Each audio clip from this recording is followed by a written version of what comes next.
Wala, museum yun eh. Wala. Walang meron sa museum. Hindi na ako mag-jump. Maliban sa ano? Ano ko nagsabi? Bakit ako na nito rin ko na lang?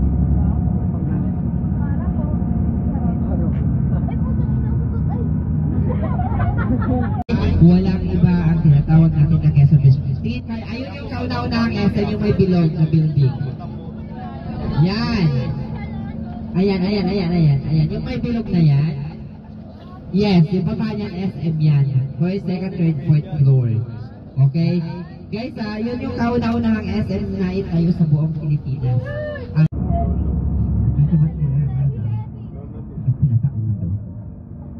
Okay? So guys, iwanan na natin si UST kasi nga malapit-lapit na po tayo sa pag-usapan na po natin yung ating next destination. Okay? Which is the Fort Santiago. Okay? Inside the Intramuros. So ang Intramuros naman, ang meaning naman yan within the wall. Okay? So within the wall kasi nga nasa loob sa intra with tube sa may Makati kasi nga adobe rock siya. So dito nila ginamit yan. Inside the Intramuros pala ha? Si Liwasang Bonifacio naman yan. At least malinis na ngayon. Okay? So, before kasi alam na.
Nasa cellphone ko.